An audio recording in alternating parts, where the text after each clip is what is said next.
Very to good evening प्यारे बच्चों, welcome to the fusion academy. तो आज बेटा हम जो छत्तीसगढ़ माध्यमिक शिक्षा मंडल ने जो मॉडल सेट पेपर जो निकाला हुआ है चैप्टर वाइज, उसको आज हम लोग यहाँ पे डिस्कस करेंगे। तो आज हम लोग सबसे पहले डिस्कस करेंगे सॉलिड स्टेट नाम के चैप्टर का, जिसमें ऑलमोस्ट 24 क्वेश्चंस वहाँ पर दिए हुए हैं। तो चलिए वीडियो को स्टार्ट करते हैं और फर्स्ट क्वेश्चन की तरफ चलते हैं। ठीक है, तो देख सकते हैं आप सभी स्क्रीन पे कि पहला जो क्वेश्चन क्या पूछा गया है, ठोस अवस्था के अभिलाक्षणिक गुण लिखिए। यानी हमको क्या बताना है, प्रॉपर्टीज बतानी है सॉलिड स्टेट की। तो डिस्कस कर लेते हैं इनको हम लोग वन बाय वन प्रॉपर्टीज के बारे में। तो देखिए सॉलिड क्या होता है उसी के बारे में हमको इसके बारे में बताना है, क्या क्या कैरेक्टर्स है सॉलिड के। तो क्या है, सबसे पहला तो इसके जो कंस्टिट्यूएंट पार्टिकल हैं यानी इसके जो अवयवी कण होंगे, अब कौन कौन हो सकते हैं, तो वो मॉलिक्यूल हो सकता है, एटम हो सकता है, आयन हो सकता है। ये सबसे पहले तो एकदम से स्ट्रॉन्ग इंटरमॉलिक्यूलर अट्रैक्शन फोर्स के द्वारा ये जुड़े होते हैं। इनमें जो इनके बीच के जो कणों की जो अट्रैक्शन फोर्स है, जो आकर्षण बल है, वो बहुत ज़्यादा होती है। तो फर्स्ट तो आप ये लिख सकते हैं। दूसरा आप क्या लिखेंगे, सॉलिड जो are rigid hard and incompressible. Generally क्या होते हैं, सॉलिड जो है वो जनरली बहुत ज़्यादा हार्ड होते हैं, बहुत कठोर होते हैं, और साथ ही साथ क्या होते हैं, इनकम्प्रेसिबल होते हैं। इनको प्रेस नहीं किया जा सकता, ठीक है, इनको कंप्रेस किया ही नहीं जा सकेगा। थर्ड प्रॉपर्टी में आते हैं तो क्या कहा है कि कॉन्स्टिट्यूएंट पार्टिकल्स इनके जो हैं, है ना, तो ये कॉन्स्टिट्यूएंट पार्टिकल्स जो है वो क्या होते हैं, बहुत ही ज़्यादा क्लोजली पैक्ड होते हैं, है ना। इनके इंटरमॉलिक्यूलर फोर्स के बीच में इतना अट्रैक्शन होता है कि इनके बीच में थोड़ी सी भी जगह जो है नहीं बच पाती। हम कह सकते हैं कि इनके बीच में जो इंटरमॉलिक्यूलर जो डिस्टेंस होता है वो क्या रहता है, पूरी तरीके से नेग्लेजिबल होता है या बहुत ही ज़्यादा कम होता है। ठीक है, चौथा जो प्रॉपर्टी है फोर्थ नंबर में हम लोग बात करेंगे, सॉलिड स्टेट के पास क्या क्या होगा, डिफिनेट मास, डिफिनेट वॉल्यूम, और क्या होगा, जनरली शेप जो है वो हमको यहाँ पर देखने को मिलता है। तो मास, वॉल्यूम और शेप, ये तीनों ही चीजें एकदम परफेक्ट होती है सॉलिड में, निश्चित होती है, डेफिनेट होती है। फिफ्थ पॉइंट के बारे में बात करें तो क्या कह रहे हैं, अब देखिए हम लोग अभी थोड़ी देर पहले बात की कि इनके मॉलिक्यूल जो है वो आपस में क्या होते हैं, बहुत ज्यादा टाइटली क्लोज पैक्ड होते हैं। तो जब टाइटली क्लोज पैक्ड होंगे तो जाहिर सी बात है, जो मॉलिक्यूल्स के जो पार्टिकल्स हैं, है ना, जो सॉलिड के पार्टिकल्स हैं, वो क्या होंगे, बहुत क्लोजली होंगे, बहुत क्लोज होंगे। क्लोज पैक होने की वजह से इनमें क्या हो जाती है, हाई डेंसिटी हो जाती है। दूसरा, इन एनर्जी को, इनके बीच का जो अट्रैक्शन फोर्स है वो इतना ज़्यादा होता है कि इनको तोड़ने के लिए हमको क्या चाहिए, बहुत ज़्यादा हाई मेल्टिंग पॉइंट और बॉइलिंग पॉइंट इसकी होती है, क्योंकि इसको ब्रेक डाउन करने के लिए हमको बहुत ज़्यादा मात्रा में एनर्जी चाहिए। कंस्टिट्यूएंट पार्टिकल्स जो इसके होते हैं, बेसिकली अगर हम बात करें इसके जो अवयवी कण होते हैं, इनका जो पोजीशन होता है वो एकदम फिक्स होता है, और इसीलिए इसमें क्या नहीं होता है, डिफ्यूजन जो है वो पॉसिबल नहीं होता है। डिफ्यूजन से मतलब क्या है प्यारे बच्चों, डिफ्यूजन से मतलब हो गया कि सपोज करें कि आप गैस, जो कि गैस के पार्टिकल क्योंकि बहुत दूर दूर में होते हैं, तो वहां पर क्या होता है कि अगर एक छोटी सी परफ्यूम की बोतल अगर आप ले लेते हैं, तो परफ्यूम की बोतल जैसे ही आप रिलीज करेंगे तो वो सॉल्यूट का जो पार्टिकल है वो गैस में बहुत अच्छी तरीके से एक प्लेस से दूसरे प्लेस तक मूव कर जाता है। लिक्विड में अगर जैसे मान लीजिए आपने एक आयोडीन का छोटा सा ड्रॉप, मतलब आयोडीन का एक ड्रॉप डाल दिया, तो वो आप देखोगे कि लिक्विड में किस तरीके से वो पूरी तरीके से क्या हो जाता है, डिफ्यूज हो जाता है, पूरी तरीके से घुलने लगता है। लेकिन सॉलिड में ये चीजें पॉसिबल नहीं, ठीक है, डिफ्यूजन पॉसिबल नहीं। ठीक है, तो इस तरीके से आप लोग सॉलिड का कैरेक्टर यहाँ पर लिख सकते हैं, है ना। और चलते हैं दूसरी तो क्वेश्चन की तरफ। तो आइए देखते हैं हमारा सेकंड नंबर का क्वेश्चन क्या कहता है। क्रिस्टलाइन सॉलिड और अक्रिस्टलाइन सॉलिड जो होता है, जिसको हम अमार्फस सॉलिड भी कहते हैं, उसमें हमको जनरली क्या करना है, 4 डिफरेंसेस देने हैं। चलिए, तो क्रिस्टलाइन सॉलिड और अमार्फस सॉलिड जो होंगे उनके बीच में हम किन किन तरीके से डिफरेंस देख सकते हैं। तो मैंने यहाँ पे देखिए कुछ प्रॉपर्टीज के बारे में मेंशन किया है, जैसे अरेंजमेंट ऑफ कॉन्स्टिट्यूएंट पार्टिकल्स है। किसी भी क्रिस्टलाइन सॉलिड का जो पार्टिकल होगा, जो जिन पार्टिकल से मिलकर के वो बना हुआ है छोटे छोटे, है ना, उनका पार्टिकल कैसा हुआ है, तो क्रिस्टलाइन सॉलिड में हमेशा आप देखेंगे कि 3 डायमेंशनल जियोमेट्री यहाँ पर देखने को मिलती है। क्या देखने को मिलेगी, 3 डायमेंशनल जियोमेट्री देखने को मिलती है, जिसके कारण ये क्या करते हैं, एक इनका जो 3 डायमेंशनल जो अरेंजमेंट है वो एकदम डिफिनिट होता है, और साथ ही साथ रेगुलर पैटर्न में अरेंज होते हैं। ये रेगुलर पैटर्न ही इसकी क्रिस्टल होने की वजह है। जबकि अमार्फस सॉलिड में हम अगर देखेंगे तो इसमें किसी भी तरह का कोई भी रेगुलर अरेंजमेंट यहाँ पर आपको दिखाई नहीं देता है। ठीक है, दूसरी बात अगर बात करते हैं ज्योमेट्री की, इसकी शेप की, इसकी आकृति कैसी हो सकती है, तो इनमें जनरली सॉलिड में हम देखेंगे क्रिस्टलाइन सॉलिड की जो ज्योमेट्री होती है वो हमेशा क्या होगी, डिफिनिट होती है, एक निश्चित ज्योमेट्री में ये बने होते हैं। वहीं अगर बात करें हम अमार्फस सॉलिड की, तो इनमें बिल्कुल भी किसी भी तरह की, कैसे भी शेप में ये ढल जाते हैं, कैसे भी शेप में ये मिलेंगे आपको, इसकी परफेक्ट ज्योमेट्री यहाँ पर देखने को नहीं मिलती। मेल्टिंग पॉइंट के अगर बारे में बात करें, क्योंकि रेगुलर पैटर्न ऑफ अरेंजमेंट के थ्रू इनके पार्टिकल्स जो हैं वो व्यवस्थित हैं, वो भी त्रिविम में यानी 3 डायमेंशनली, इसीलिए इनके पास शार्प मेल्टिंग पॉइंट होता है। एक परफेक्ट मेल्टिंग पॉइंट पर आने के बाद ये मेल्ट होना चालू होंगे, साथ ही साथ एक परफेक्ट मेल्टिंग पॉइंट के बाद सॉरी एक परफेक्ट बॉइलिंग पॉइंट पर ही ये बॉयल भी होंगे। ठीक है, तो इनमें generally sharp melting point boiling point जो है जनरली देखने को मिलता है, जबकि अमॉर्फस सॉलिड में इनका जो है मेल्टिंग पॉइंट किसी भी रेंज तक हो सकता है। ठीक है, इसमें कोई डिफिनिट रेंज नहीं होता है बिल्कुल भी। ठीक है, क्लीवेज प्रॉपर्टी, ब्रेक डाउन होने की जो प्रॉपर्टी होगी उसको हम क्लीवेज प्रॉपर्टी कहेंगे। तो जनरली आप देखेंगे जैसे मेटल जो है वो हमारे क्रिस्टलाइन सॉलिड में आते हैं, ऑलमोस्ट आयोनिक कंपाउंड हमारे क्रिस्टलाइन सॉलिड में आते हैं। तो अगर आप इनको कभी कट करते हैं, है ना, तो आपको एक शार्प जो है वो सरफेस देखने को मिलेगा, एक चिकना सा सतह देखने को मिलता है जब ये ब्रेक डाउन होते हैं। जबकि अमॉर्फस सॉलिड जो है वो उनमें बिल्कुल भी इस तरह की प्रॉपर्टी देखने को नहीं मिल पाती। जैसे हम अगर चौक के बारे में बात कर लें तो चौक जनरली क्या होते हैं, चौक जो है जनरली होंगे, जैसे चौक बिल से ब्रेक डाउन हो गया तो आपने देखा होगा कि दो अलग अलग खुरदुरे सतह यहाँ पर आपको देखने को मिलने वाला है। ठीक है, शार्प जो है सरफेस नहीं मिलता है। तो इस तरीके से आप कुछ प्रॉपर्टीज के बारे में यहाँ पर डिफरेंस दे सकते हैं। आप चाहें, मैंने यहाँ बेसिकली यहाँ पर मेंशन किया हुआ है कोई 4, तो मैंने यहाँ पर कोई भी 4 प्रॉपर्टीज ले ली है। आप चाहें तो इसमें और भी प्रॉपर्टीज मेंशन कर सकते हैं। ठीक, चलिए तीसरे क्वेश्चन की तरफ चलते हैं। क्या कहता है हमारा तीसरा क्वेश्चन, त्रिज्या अनुपात से क्या समझते हो? द मीन ऑफ त्रिज्या, कहने का मतलब क्या हो गया बेटा कि ये रेडियस रेशियो जो है वो आपका क्या होता है, रेडियस रेशियो ये पूछा गया है। अब आप समझिए रेडियस रेशियो है क्या। सपोज करें सपोज करें कि हम एक आयोनिक क्रिस्टल के बारे में बात कर रहे हैं जिसमें क्या होंगे बेटा, ये मान लीजिए आपके पॉजिटिव आयन है और ये आपके मान लीजिए निगेटिव आयन है। ठीक है, तो ये पॉजिटिव और निगेटिव आयन। अब मान लीजिए सोडियम, इसको हम ले लेते हैं सोडियम, इसको हम ले लेते हैं क्लोरीन।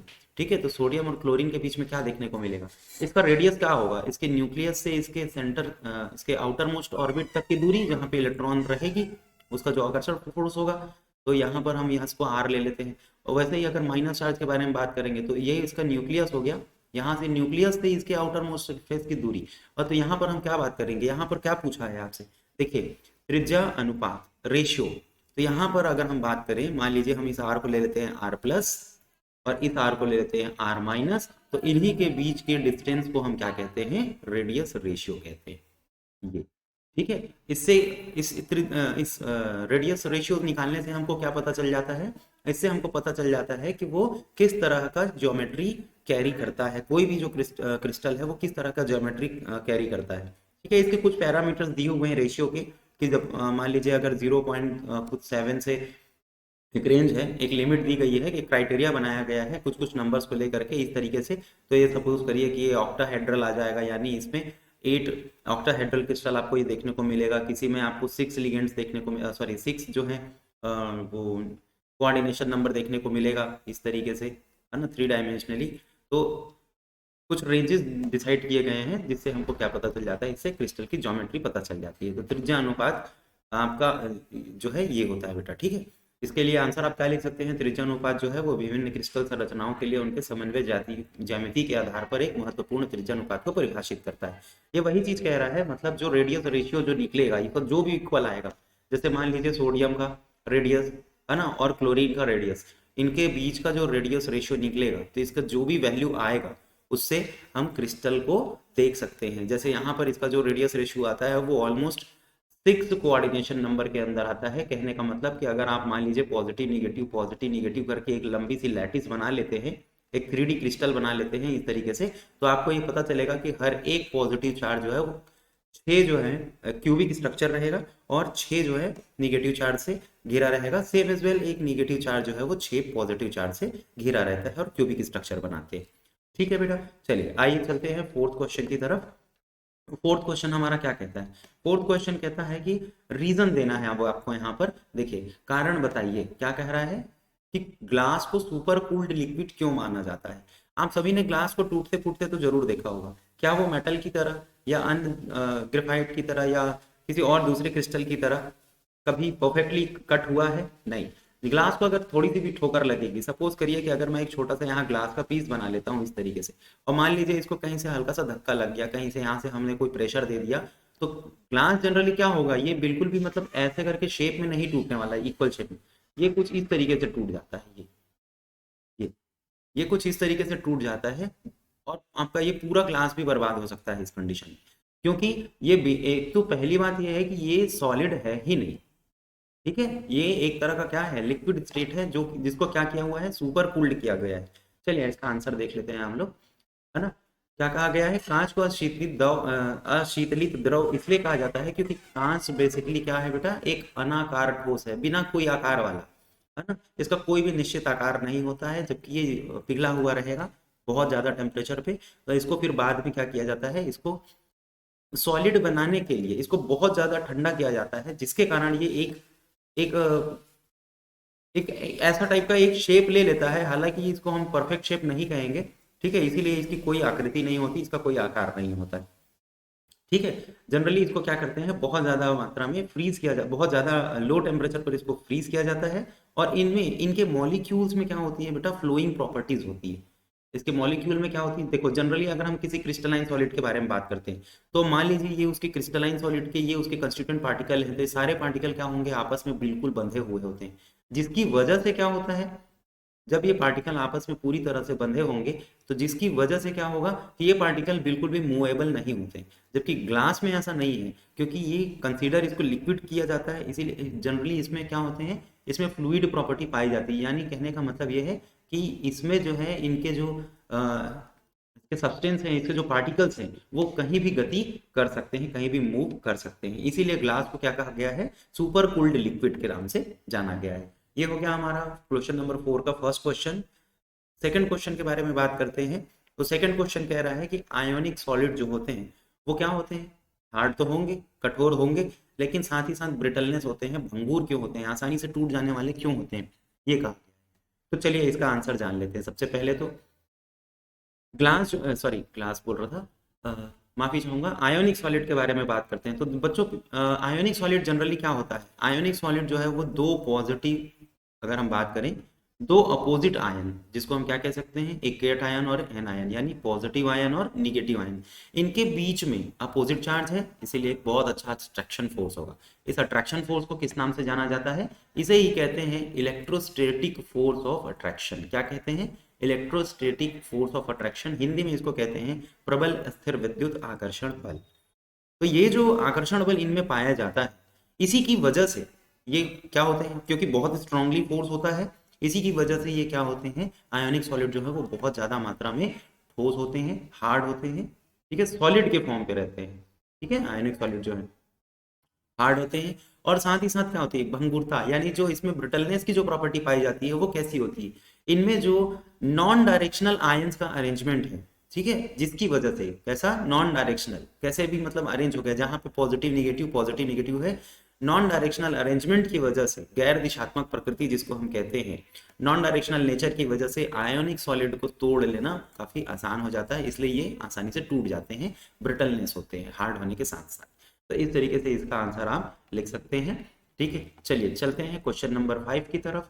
क्वेश्चन नंबर 5 में बहुत ही अच्छा एक क्वेश्चन पूछा गया है, इजी भी है ना। मेटेलिक सॉलिड, जिसको हम धातु के नाम से जानते हैं, धात्विक सॉलिड, और कहा गया है आयोनिक सॉलिड, यानी उसको हम क्रिस्टल सॉलिड, क्योंकि दोनों क्रिस्टलाइन सॉलिड होते हैं, तो इनके बीच में हमको क्या देना है, डिफरेंसेस यहाँ पर देना है। आयोनिक सॉलिड या आयोनिक क्रिस्टल के बारे में बात करते हैं, और मेटेलिक क्रिस्टल के बारे में बात करते हैं, जिनके बीच में हम किन किन चीजों को लेकर के हम इनमें डिफरेंस देख सकते हैं। तो बेसिकली मैंने यहाँ पे कुछ 3 प्रॉपर्टीज लिखी हुई हैं, आप चाहें तो अपने टेक्स्ट बुक की हेल्प लेकर के या रेफरेंस की हेल्प लेकर के और भी बहुत सारे इसमें डिफरेंसेस आप निकाल सकते हैं। तो जनरली पहले तो हम आयोनिक सॉलिड के बारे में बात कर लेते हैं। अभी थोड़ी देर पहले हम आयोनिक सॉलिड के बारे में बात कर रहे थे, तो देखेंगे कि ये जनरली क्या होते हैं, हार्ड होते हैं, और साथ ही साथ क्या होते हैं, ब्रिटलनेस होते हैं, ठीक है। वहीं मेटेलिक सॉलिड क्या होते हैं, मेटेलिक बॉन्ड की वजह से हार्ड तो होते हैं, लेकिन इनको आसानी से ठोक देने, पीट देने पर, जहां पर आयोनिक सॉलिड आपका ब्रिटलनेस होता है, टूट जाता है आसानी से, वहीं ये फैल जाता है। साथ ही साथ ये डक्टाइल नेचर का होता है, जिसकी वजह से इसके लंबे वायर खींचे जा सकते हैं, जबकि आयोनिक क्रिस्टल में ये चीजें पॉसिबल नहीं है। अच्छा, आयोनिक सॉलिड में अगर हम बात करते हैं स्ट्रॉन्ग अट्रैक्शन फोर्स की उनके पार्टिकल्स के बीच, तो सबसे पहली बात तो हम ये लिख सकते हैं कि इनके कंस्टिट्यूएंट पार्टिकल्स क्या होते हैं। बेसिकली इनके कंस्टिट्यूएंट पार्टिकल्स जो हैं वो आयंस होते हैं। वहीं अगर मेटेलिक सॉलिड के बारे में बात करें, तो मेटेलिक सॉलिड में जो इनके कंस्टिट्यूएंट पार्टिकल्स होंगे वो जनरली क्या होते हैं, मेटल होते हैं। तो जब आयन्स होंगे बेटा तो दो अपोजिट आयन में ही जो है अट्रैक्शन फोर्स होगा। तो बेसिकली यहाँ पर पॉजिटिव और निगेटिव के बीच में जो अट्रैक्शन फोर्स अभी मैंने थोड़ी देर पहले आपको बताया, कौन सा, highly electrostatic force of attraction, जिस जो कि बहुत ज़्यादा स्ट्रांग होता है और इसी की वजह से इसका शार्प मेल्टिंग पॉइंट और बॉइलिंग पॉइंट होता है, यानी इनके मेल्टिंग पॉइंट बॉइलिंग पॉइंट जो है वो बहुत ज़्यादा हाई होते हैं। अब बात करते हैं मेटेलिक सॉलिड की। हमने ये भी पाया है कि मेटेलिक जो क्रिस्टल होते हैं, मेटेलिक जो सॉलिड होते हैं, उनमें भी मेल्टिंग पॉइंट और बॉइलिंग पॉइंट जो है वो बहुत ज़्यादा हाई होते हैं। हमने मेटल के बॉइलिंग पॉइंट और मेल्टिंग पॉइंट को हाई पाया है। उसका रीज़न क्या है?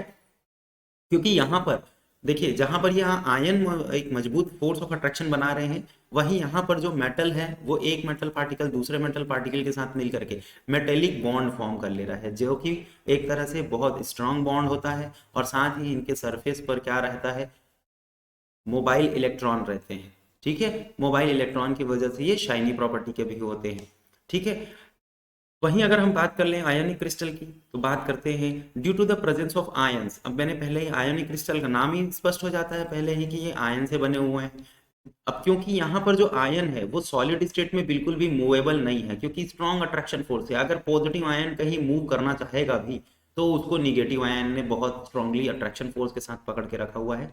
और अगर मान लीजिए निगेटिव आयन कहीं भागना चाहेगा तो उसको पॉजिटिव आयन ने अट्रैक्शन फोर्स के साथ पकड़ रखा है। तो सॉलिड स्टेट में तो कोई भी आयन एक जगह से दूसरी जगह मूव करने की कंडीशन में नहीं है। So that's why they are not very good conductor of electricity. ठीक है, बट अगर इसको हम मोल्ड कर दे, ये इसको पिघला दे, पिघली हुई अवस्था में आ जाए, या इसका अगर हम एक्वा सॉल्यूशन जलीय विलयन बना दे, तो आयन जो है वो क्या हो जाते हैं, फ्री हो जाते हैं मूव करने के लिए। सपोज करें कि मान लीजिए एक ग्लास हम ले लेते हैं और इस पर हमने वाटर डाला हुआ है समझ लेते हैं, और इसमें हमने थोड़ा सा सोडियम क्लोराइड डाल दिया, एक आयनिक कंपाउंड या किसी भी तरह का कोई और सॉल्ट डाल दिया। तो वहाँ के जो पॉजिटिव और निगेटिव आयन जो आपस में स्ट्रॉन्ग अट्रैक्शन फोर्स के साथ जो बंधे हुए थे, वो क्या होने लग गए, टूट करके अलग हो चुके हैं और मूव करने लग गए। यही मूवमेंट इनमें क्या करा देती है, इलेक्ट्रिसिटी कंडक्ट करने के लिए इसको स्ट्रेंथ दे देती है, और जिसकी वजह से ये मोल्टन स्टेट या एक्वा सॉल्यूशन के स्टेट में बहुत अच्छे गुड कंडक्टर ऑफ इलेक्ट्रिसिटी हो जाते हैं।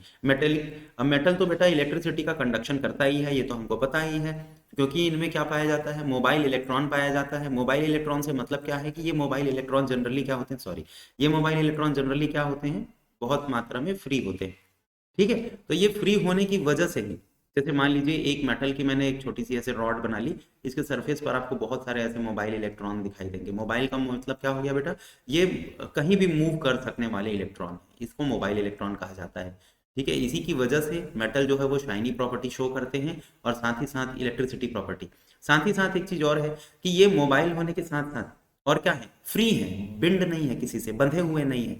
तो जैसे ही अगर एक एंड में इलेक्ट्रिसिटी यहाँ पर पास करी जाती है, तो इलेक्ट्रॉनों का मूवमेंट वो फास्टली एक एंड से दूसरे एंड तक हो जाता है, जिससे इसमें इलेक्ट्रिसिटी पॉसिबल है।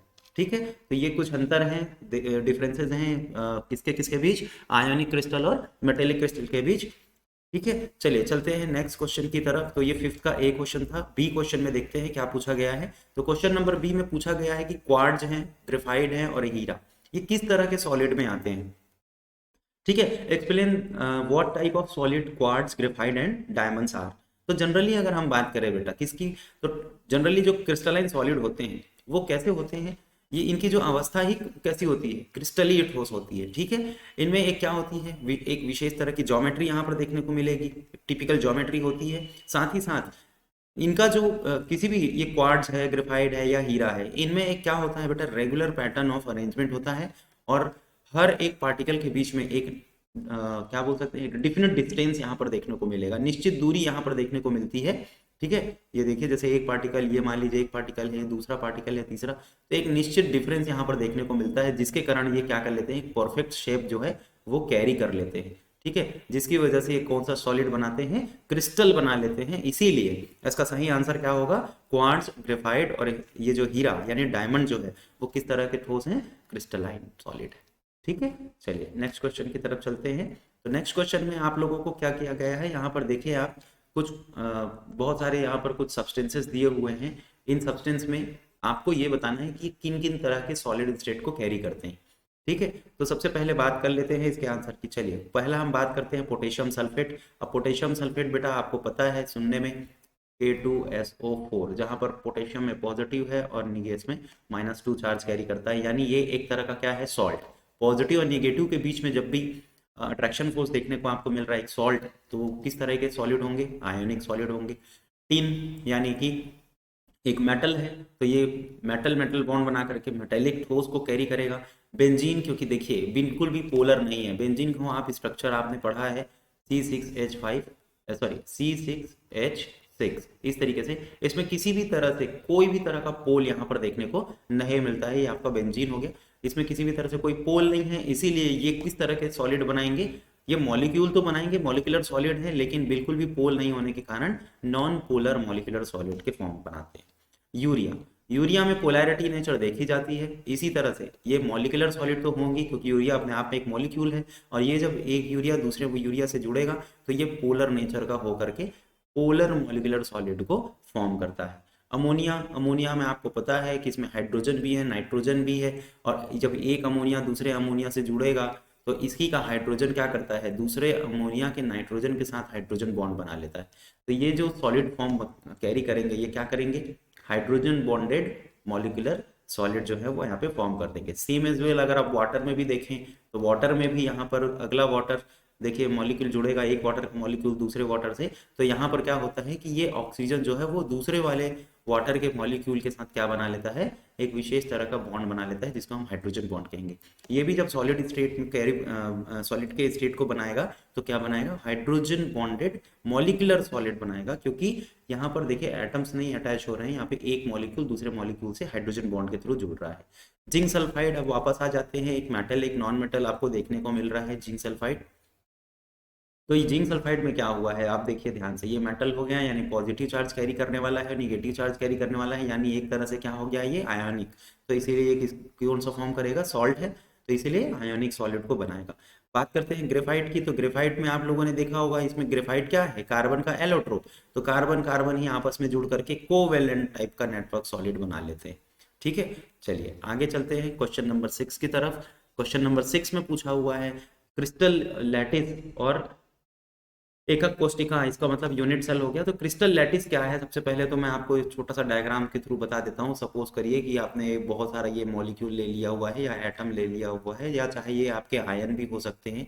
अब इनमें ये जो अट्रैक्शन फोर्स के द्वारा ये जो सारी चीजें एक दूसरे से अरेंज रहती हैं इस तरीके से, ये देखिए यही आपका क्या कहलाता है, लैटिस।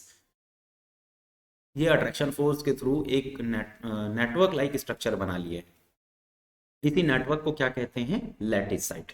ठीक है, और वहीं अगर हम बात करें यूनिट सेल की, तो चलिए मैं इसको थोड़ा सा आपको डायग्राम के थ्रू बता दूंगा।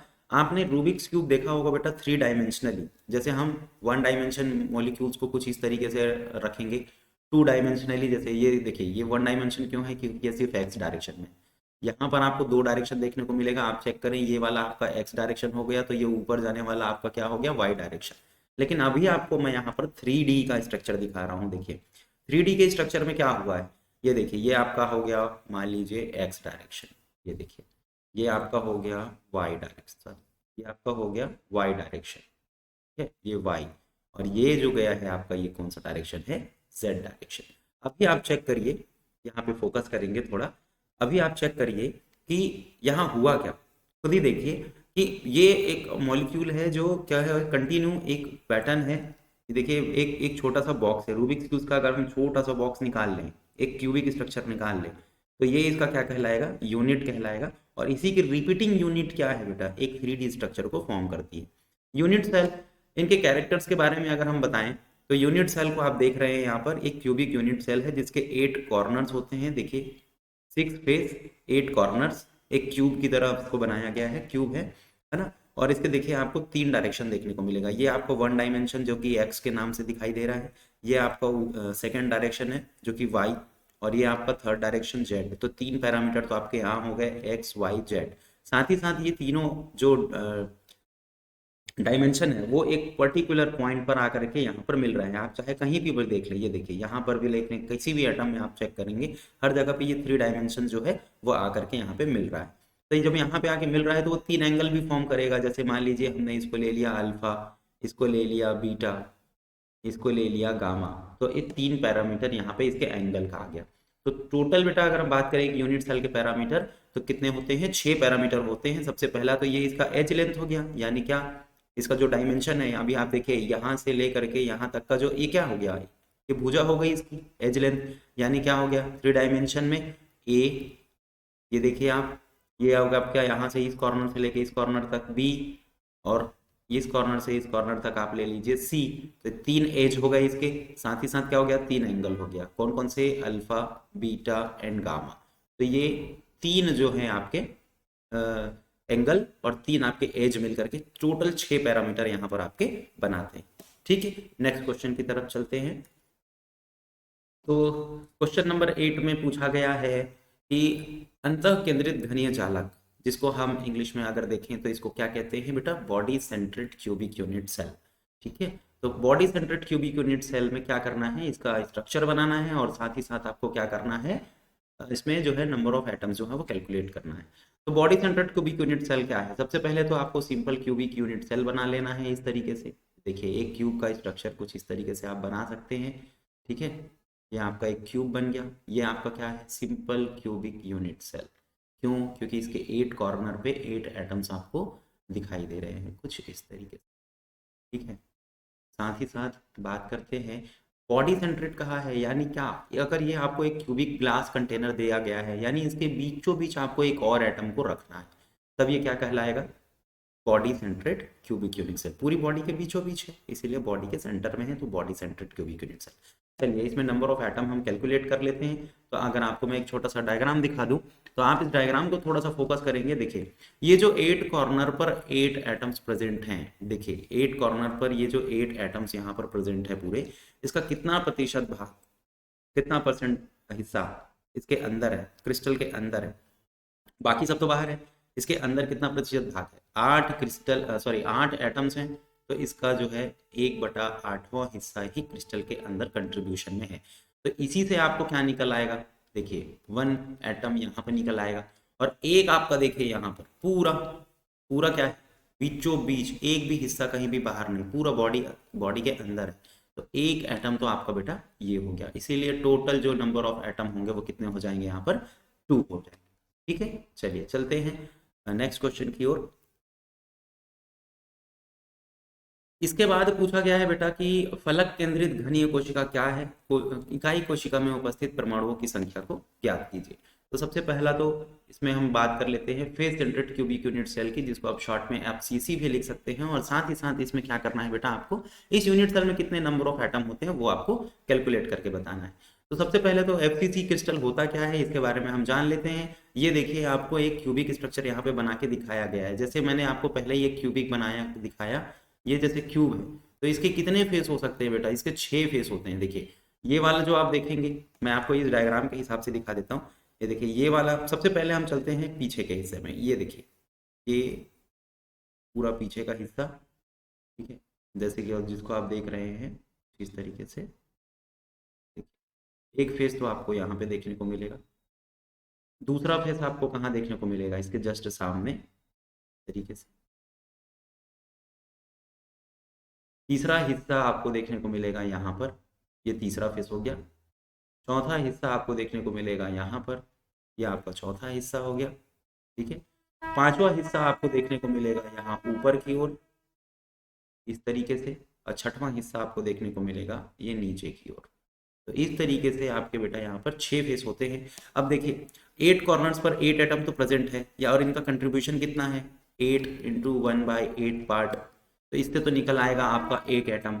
दूसरा, इसके हर एक फेज पर एक एटम प्रेजेंट है। अब आप खुद इमेजिन करिए कि इसके एक फेज पर एक एटम है, यानी इसका आधा भाग क्रिस्टल के अंदर है और आधा भाग क्रिस्टल के बाहर है।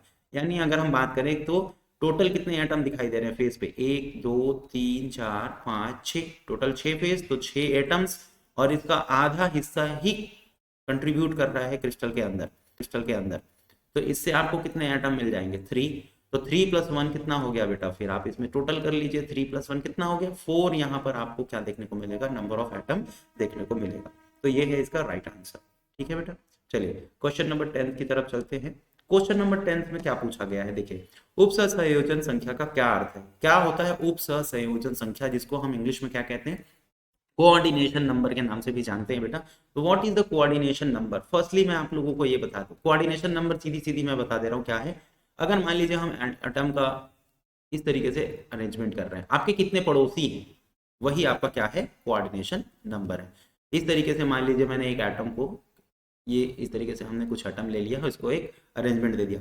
अब अगर हम बात करते हैं इस एटम की, तो आप खुद ही चेक करिए कि ये कितने ही एटम से टच है, ये कितने एटम के कांटेक्ट में है। ये देखिए फर्स्ट, ये सेकंड, ये थर्ड, ये फोर्थ, तो इसका कोऑर्डिनेशन नंबर ही क्या निकल के आ गया, 4। ठीक है। अगर मान लीजिए कुछ अलग तरह का अरेंजमेंट कर लेते हैं, देखिए मैं आपको ये डायग्राम की वजह से दिखा रहा हूँ। देखिए अगर हम मान लीजिए यहाँ पर ये कुछ एटम अरेंज किए गए हैं यहाँ पर दो अलग अलग तरह से, जिसको हम पहले को स्क्वायर पैकिंग के नाम से जानते हैं, दूसरे को हेक्सागोनल क्लोज पैकिंग के नाम से जानते हैं। यहाँ पर अगर हम कोऑर्डिनेशन नंबर निकालें, अगर सिर्फ हम इस लाइन की बात करें, केवल इस लाइन की बात कर ले, तो यहाँ पर अगर एक एटम को देखेंगे, हम 2 मिनट के लिए इमेजिन करते हैं कि हमारे ऊपर की अभी लाइन यहाँ पर नहीं है, ठीक है, सिर्फ इसकी बात करें तो इसका कोऑर्डिनेशन नंबर क्या है, केवल ये और ये 2। लेकिन अगर हम पूरे अब क्रिस्टल की बात करते हैं तो हर एक एटम अपने नेबर एटम से कितने बार टच है, देखो ये देखिए, ये इस एटम पे फोकस करना है, एक पहला हो गया, ये दूसरा हो गया, ये तीसरा हो गया, देखिए पहला, दूसरा, तीसरा, चौथा, यानी ये क्या बना ले बेटा, एक स्क्वायर टाइप पैटर्न बन रहा है यहाँ पे। तो इसका कोऑर्डिनेशन नंबर क्या आएगा, 4।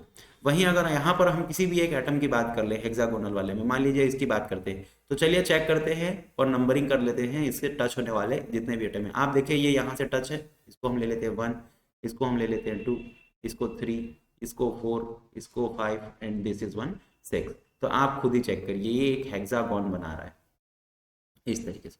तो इसका जो कोऑर्डिनेशन नंबर निकलेगा वो कितना निकलेगा, 6, जबकि इसका कोऑर्डिनेशन नंबर कितना आया, 4। तो वही है, किसी भी तरीके से आप एटम को मान लीजिए अरेंज करते हैं तो वो कितने नेबर एटम से टच है या कितने नेबर एटम को कांटेक्ट करता है, ठीक है, वही उसका क्या होगा बेटा, कोऑर्डिनेशन नंबर होगा। आई होप आप सबको समझ में आ गया होगा। चलिए चलते हैं question number next, 11th question, जिसमें हम बात करेंगे बेटा इंटरस्टिशियल वॉइड्स किसको कहते हैं। सबसे पहले तो वॉइड, वॉइड का मतलब क्या हो गया, रिक्ति, खाली जगह, खाली जगह हम किसको बोलते हैं। तो देखिए यहाँ पर जो आपको दिखाई देगा, देखिए दो अलग अलग तरह के, हालांकि इसमें वॉइड्स होंगे। इंटरस्टिशियल कहने का मतलब क्या हो गया, हमने देखा है, ये देखिए यहाँ पर जो एटम जो है वो अरेंज किए गए हैं इस तरीके से। यहाँ पर अभी आपको 2D का स्ट्रक्चर दिखाई दे रहा है, जबकि ये एक्चुअली होता है 3D में, ठीक है बेटा। तो यहाँ पर आपको एक्स डायरेक्शन और ये आपको मिल जाएगा वाई डायरेक्शन, या सेम वैसे ही यहाँ पर भी आपका एक्स डायरेक्शन, और ऊपर से यहाँ से ऊपर जाएंगे तो क्या दिखेगा, यहाँ से ऊपर जाएंगे तो क्या दिखेगा, वाई डायरेक्शन। इसमें अरेंज करके रखे हैं। अब ये देखिए एटम जो अरेंज हुए हैं, अब आपको यहाँ पर बीच बीच में बहुत सारे ऐसे खाली स्पेसेस दिखाई दे रहे हैं। देखिए इसमें स्क्वायर क्लोज पैकिंग में ये वॉइड्स, इसे ही हम क्या कहते हैं बेटा, वॉइड्स कहते हैं। स्क्वायर पैकिंग में ये जो है बहुत ज़्यादा मात्रा में दिखाई देता है, इसमें काफ़ी जगह जो है वो जाती है। जबकि देखिए यहाँ पर हेक्सागोनल क्लोज पैकिंग में चलें तो हम यहाँ पर ये जो देख पा रहे हैं ये वॉइड्स हैं, ये इनको ही हम क्या कहते हैं, इंटरस्टिशियल वॉइड्स कहते हैं, ठीक है। ये जो बीच में जो खाली जगह बच गई है इन्हें ही हम इंटरस्टिशियल वॉइड्स कहते हैं, जिनको हम पैकिंग के दौरान भरते हैं, ठीक है बेटा। चलिए नेक्स्ट क्वेश्चन की तरफ चलते हैं। नेक्स्ट क्वेश्चन में क्या बोला गया है, चतुष्फलकी तथा अष्टफलकी रिक्ति में अंतर स्पष्ट कीजिए। चतुष्फलकी का मतलब क्या हो गया बेटा, और रिक्ति कहा गया है ना। हम पहले बात करेंगे टेट्राहेड्रल वॉइड्स की, दूसरे में बात करेंगे ऑक्टाहेड्रल वॉइड्स की। तो देखिए टेट्राहेड्रल वॉइड्स जनरली क्या होता है, tetrahedral voids is a simply triangular void in which a crystal is surrounded by 4 spheres arranged tetrahedrally around it. 4 sphere जो एटम होता है हमारा वो क्या होता है, टेट्राहेड्रली अरेंज हो जाए तो ये कौन सा बनाता है, टेट्राहेड्रल वॉइड्स बनाता है। जैसा कि आप देख सकते हैं यहाँ पर 4 आपको स्फीयर दिख रहे हैं, देखिए 1 2 3 एंड 4, और टेट्राहेड्रली ये अरेंज हो गए हैं, तो ये जो वॉइड्स कहलाएगा ये आपका टेट्राहेड्रल टाइप का, ठीक है। इसे हम क्या कहेंगे, टेट्राहेड्रल वॉइड, ये जो स्ट्रक्चर देखने को मिलेगा। सेम एज वेल यहाँ पर अगर हम बात करेंगे, यहाँ पर जो ट्राइंगुलर है, देखो ऑक्टाहेड्रल वॉइड्स हमको कैसे मिलना है, इन octahedral void is a double triangular void, ये सबसे इंपॉर्टेंट पार्ट है इसका, double triangular void with one triangle vertex upwards and other triangle vertex laying down। यानी क्या है बेटा, ये ट्राइंगुलरली, जबकि ये कैसा हुआ था टेट्राहेड्रली, ये कैसा हुआ था ट्राइंगुलरली। अब एक समझ लीजिए ट्राइंगुलरली आपने एटम को इस तरीके से रखा हुआ है ये, और सेम ऐसे ही ट्राइंगुलरली नीचे आप देखिए ऊपर आपको 3 एटम देखने को मिलेगा, और आप देखिए नीचे आपको 3 एटम देखने को मिलेगा। ये जो तीनों यानी जो 3 एटम ऊपर 3 एटम नीचे, ये जो आपको देखने को मिल रहा है, यहाँ से ये जनरेट होता है एक्टाहेड्रल वाइड, जो इसके सेंटर में आप देख सकते हैं। ठीक है बेटा, चलिए नेक्स्ट क्वेश्चन की तरफ चलते हैं। नेक्स्ट क्वेश्चन जो है वो आपका है नेक्स्ट क्वेश्चन 13 नंबर, जिसमें आप क्या बात करेंगे, षटकोणीय निविड संकुलन, जिसको हम किस नाम से जानते हैं बेटा, हेक्सागोनल क्लोज पैकिंग के नाम से जानते हैं, जिसके बारे में अभी हम थोड़ी देर पहले बात कर रहे थे। हेक्सागोनल क्लोज पैकिंग वास्तविक में है क्या? इस तरीके का एक अरेंजमेंट है। देखिए अगर हम इसको बात करें, ये हमारा फर्स्ट लेयर आपको दिखाई दे रहा है, चेक करिए, ये जो है ये वाला जो लेयर देख रहे हैं ये फर्स्ट लेयर है, इसको हमने नाम दे दिया ए। ये पूरी शीट आपकी, ये पूरी शीट आपकी क्या हो गई, ये देखिए ये पूरी शीट आपकी एक्स डायरेक्शन की ए। सेम इसके ऊपर जब अब हमने जो एटम रखा हुआ है, आप चेक करिए बेटा, अब हमने जो एटम रखा हुआ है वो कैसा रखा हुआ है, इसके ऊपर ये देखो 2 गोले, ये पहला गोला और ये दूसरा एटम जो है, ये जो एटम है आप देखिए, मैं इसको थोड़ा सा जूम करके भी दिखा दे रहा हूँ। ठीक है, ये जो पहला एटम है और ये जो दूसरा एटम है, इन दोनों के बीच में आपको ये देखो जगह मिल रही है, यहाँ इस जगह में हमने इस एटम को रखा हुआ है। और अगर हम इसको हेक्सागोनल क्यों कहेंगे, इसको हमने नाम दे दिया बी। ठीक है, सेम जो तीसरा लेयर रखे वो किसकी तरह सिमिलर है, आप देख सकते हैं ए की तरह, और उसके ऊपर जो लेयर रखेंगे वो किसकी तरह सिमिलर है, बी की तरह। अगर मान लीजिए हम इसमें से किसी भी एक सेंटर एटम को ले लेते हैं, तो आप देखिए इसका कोऑर्डिनेशन नंबर कितना है, 6। ये अपने 6 नेबरिंग कॉन्टैक्ट हेक्सागोन का स्ट्रक्चर बना ले। चलिए मैं आपको एक यहाँ नया बना के दिखा दे रहा हूँ। ठीक है, आप देखिए ये है इसका सेंटर। तो अब बात देखेंगे, ये हो गया फर्स्ट, ये सेकंड, ये थर्ड, ये फोर्थ, ये फिफ्थ और ये सिक्स। तो इस तरीके से बेटा ये एक हेक्सागोन स्ट्रक्चर बना लेता है, जो कि आप यहाँ पर देख सकते हैं। इसीलिए इस तरह के क्लोज पैकिंग को क्या कहा जाता है, हेक्सागोनल क्लोज पैकिंग कहा जाता है। चलिए नेक्स्ट क्वेश्चन की तरफ चलते हैं। इसमें बात कर लेते हैं कोऑर्डिनेशन नंबर की। तो जैसा कि आप देख सकते हैं 3 जो है वो एटम इसके ऊपर, 3 जो है वो सबसे निचले वाले लेयर में, और 6 एटम जो है वो बीच वाले लेयर में पाया जाता है जब हम इसकी क्लोज पैकिंग करते हैं। तो 3 ऊपर 3 नीचे और 6 यहाँ पे, इसलिए टोटल इसका जो कोऑर्डिनेशन नंबर निकल के आता है वो 12 निकल के आता है। अगर हम इसको, ये आपका 2D स्ट्रक्चर है और ये आपका 3D स्ट्रक्चर। ठीक है, तो 3D में, 2D में इसका कितना है कोऑर्डिनेशन 6, तो 3D में कितना हो जाएगा 12। ठीक है, चलिए नेक्स्ट चलते हैं। इसके बाद पूछा है बेटा क्लोज पैकिंग, इसको हम स्क्वायर क्लोज पैकिंग भी कह देते हैं, और ये इस तरह का स्ट्रक्चर बनाता है, एक फेस सेंट्रेड क्यूबिक यूनिट सेल का स्ट्रक्चर बनाता है। क्यूबिक यूनिट सेल में क्या हुआ, देखिए इसमें 3 अलग अलग तरह के लेयर हुए लिए हुए, जैसे देखो ये आपको अब दिखाई दे रहा होगा, पहला ए लेयर, उसके सामने जो लेयर लगी है वो थोड़ा बी टाइप का लेयर लगा है, और इसके सामने जो लेयर लगी वो कैसा लगा है, सी टाइप का लगा हुआ है। तो इसमें जो आप देखेंगे वो कौन सा पैटर्न बना रहा है बेटा, ए बी सी वाली जो पैटर्न है वो रिपीट हो रही है, ए के बाद बी, बी के बाद सी, सी के बाद फिर ए। ठीक है, इस तरीके से। तो यहाँ पर ये कौन सा स्ट्रक्चर बनेगा, एक फेस सेंट्रेड स्ट्रक्चर बनेगा। ठीक है, और इस तरीके से आप यहाँ पर इसका 3D स्ट्रक्चर देख सकते हैं। ठीक है, जहाँ पर ये पैटर्न बनाता है ए बी सी टाइप का, ये देख सकते हैं, पहले ए लेयर, फिर बी लेयर, फिर सी लेयर, वापस से रिपीटिंग हुई है ए लेयर, बी लेयर और सी लेयर की। तो इस तरीके का जो अरेंजमेंट आपको देखने को मिलेगा, इसमें जनरली इसके भी कोऑर्डिनेशन नंबर अगर आप चेक करेंगे तो 12 ही मिलेगा। ठीक है, इसके बाद बेटा नेक्स्ट क्वेश्चन में कहा गया है कि अंतः केंद्रित घनीय क्रिस्टल में संकुलन क्षमता की गणना कीजिए। कहने का मतलब क्या हुआ, अंतः केंद्रित का मतलब हो गया आपका बॉडी सेंट्रेड क्यूबिक यूनिट सेल में क्या बोला क्या है, पैकिंग एफिशिएंसी बेटा आपको निकालनी है। तो पैकिंग एफिशिएंसी निकालने के लिए सबसे पहले हम यहाँ पे एक छोटा सा डायग्राम बना लेते हैं, जिसको हमको कैसा बनाना है, बॉडी सेंट्रेड बनाना है। तो बॉडी सेंट्रेड बनाने के लिए सबसे पहले तो बेटा हमने यहाँ पर बना लिया क्यूब, और क्यूब बनाने के बाद हम यहाँ पर बीच में क्या रख देंगे, एक एटम। तो सबसे पहली बात तो आप देख सकते हैं कि इसके एज लेंथ की लंबाई अगर आप चेक करेंगे, ठीक है, बॉडी सेंट्रेड में एक दूसरा स्ट्रक्चर बना लेता हूँ यहाँ पर इस तरीके से आपको परफेक्टली दिखाने की नाम से। देखिए यहाँ पर कुछ इस तरीके से, अब हम बेटा यहाँ पे एटम्स लगा देते हैं इस तरीके से कॉर्नर पे, एक यहाँ पे, एक यहाँ पे, एक यहाँ, और इसके बीचों बीच बनाना है। आप देखिए बेटा ये जो आपका कैसा स्ट्रक्चर दिखाई दे रहा है, ये डायगोनल स्ट्रक्चर बना लेता है। ठीक है ना, ये अब यहाँ पर क्या हुआ, तीन तीन गोले हैं, आप खुद देखिए वहां पे 1 2 3। अब इसका जो है यहाँ इसका सेंटर से यहाँ तक का डिस्टेंस r। ठीक है, फिर इसमें क्या हुआ, इसका यहाँ तक के डिस्टेंस r, इसका इधर तक के डिस्टेंस r और इसका यहाँ तक का डिस्टेंस जो है वो r, ये चारों एक साथ जुड़े हुए हैं। ठीक है, तो टोटल आपका क्या हो गया बेटा, है ना। एज लेंथ आपका क्या, ये आपका ए का यूनिट क्या मिल जाएगा, खुद देखिए आप, 4 पाई 4 r।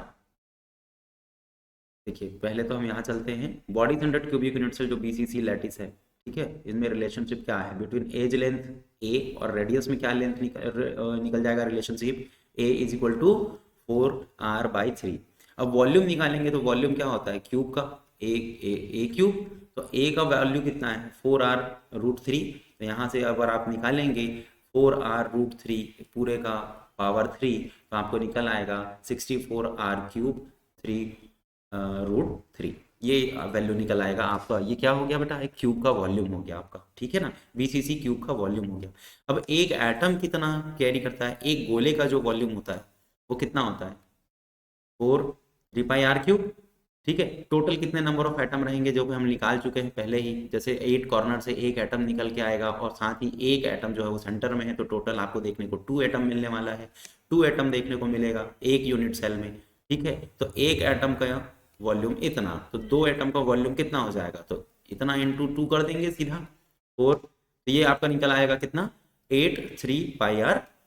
अब यहाँ से हम इसका पैकिंग एफिशिएंसी इजीली फॉर्मूला रख करके निकाल देंगे बेटा। ठीक है, क्या कहेगा, volume occupied by atoms in unit cell divided by, sorry यहाँ पे डिवाइड लगना था, divided by total volume of unit cell, और पूरे का 100 कर देना है। तो आपका जो पैकिंग एफिशिएंसी कुछ इस तरीके से निकल के आ जाएगा। यहाँ पर कितना परसेंट बेटा, 68.4% ही भर पाए हम पैकिंग एफिशिएंसी।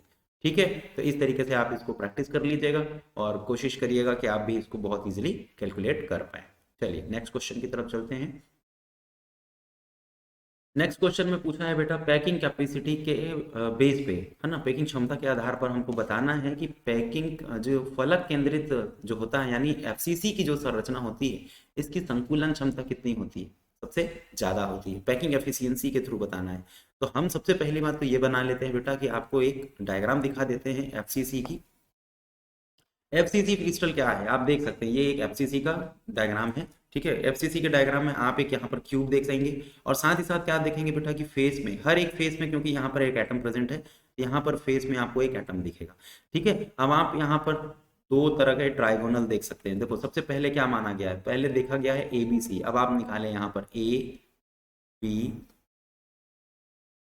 और ये सी, कौन सा वाला बेटा, ये वाला जो डायग्राम आपको देखने को मिलेगा, देखिए ये ए, ये बी और ये सी, ये जो आपको ट्राइंगल देखने को मिल रहा है ये वाला ट्राइंगल, इसमें आप क्या लगाएं, पाइथागोरस फॉर्मूला लगाएंगे। सो ये हो जाएगा ए सी का square is equal to B का square divided by, sorry plus A B square. तो ए का स्क्वायर क्या निकालेंगे अपन लोग, ए का स्क्वायर क्या हो सकता है, देख खुद चेक करिए आप, देखिए यहाँ पर ए सी का स्क्वायर इज इक्वल टू क्या हो जाएगा बी का स्क्वायर, यहाँ से पूरा, इसका वैल्यू कितना है बेटा, यहाँ पर आप देख सकते ए और सॉरी यहाँ पर आप देखिए ए से लेकर के सी तक का डिस्टेंस कितना है बी, यस और नो। यहाँ पर हम ले लेंगे इसको B square is equal to B और सी का डिस्टेंस निकालेंगे, बी और सी के बीच का मतलब स्क्वायर निकालेंगे और ए बी का निकालेंगे। तो ये पाइथागोरस जो थ्योरम है उसके अकॉर्डिंग हम यहाँ पर इस वैल्यू में पहुंच गए। तो बी का वैल्यू कितना है यहाँ पर आप खुद चेक करिए, बी का वैल्यू निकालेंगे तो बी का वैल्यू कैसे निकालेंगे, अब देखो इसके तो ऑलमोस्ट हम देखेंगे क्यूब की जो सारी भुजाएं होती है, जो सारे एज होते हैं वो क्या होती है, इक्वल होती है। तो एक पॉइंट से लेकर के दूसरे पॉइंट तक इसका वैल्यू कितना है ए, तो बी से सी तक का भी वैल्यू कितना होगा ए से बी तक का वैल्यू कितना होगा ए, और ए से सी तक का वैल्यू कितना हो जाएगा बी। तो यहाँ पर हम लिख देंगे A square is equal to 2a², या हम इसको सीधे सीधे क्या लिख सकते हैं बेटा, ये बी स्क्वायर था देखिए यहाँ पर, तो बी का इज इक्वल टू हम क्या लिख देंगे √2a, या हम a का वैल्यू निकालें तो क्या निकल आएगा b का वैल्यू, अब b का वैल्यू देखो, b का वैल्यू 4r कैसे हुआ, यहाँ पर एक गोले देखो, यहाँ से लेकर के यहाँ तक एक r, यहाँ से लेकर के इसके सेंटर तक, ये देखिए यहाँ पर इसके सेंटर तक, इसके सेंटर पे आएंगे, यहाँ पर एक सेंटर, ठीक है, यहाँ पर इसके इसके सेंटर से इतना तक की दूरी, ठीक है, इसका तो पूरा डायमीटर यूज हो रहा है, आप देख पा रहे हैं, तो इसको 2R लिख सकते हैं हम लोग। ठीक है, और यहाँ से सी से लेकर के उसके सेंटर तक की दूरी 1R, तो ये टोटल बेटा 4R हो गया। अब वापस आते हैं इक्वेशन पे हम लोग, तो ये बी की वैल्यू हम रख सकते हैं 4R। ठीक है, तो ए का टोटल ओवरऑल वैल्यू कितना हो जाएगा, A is equal to 4R divided by √2। ठीक है, तो यहाँ पर हम क्या लिख सकते हैं, इसको डिवाइड कर दीजिए आप। 4 को क्या लिख सकते हैं, 4 को आप यूज कर सकेंगे 2√2, 4 को आप यूज कर सकते हैं √2 इंटू √2 इंटू √2 इंटू √2। अब यहाँ पर देखिए है क्या आपका इधर √2। ठीक है, यहाँ से आपका कट जाएगा, तो वैल्यू कितनी आ गई 2√2, इन दोनों का वैल्यू 2 निकल आया, इसका वैल्यू √2 निकल आएगा, तो 2√2 निकल आएगा यहाँ पे।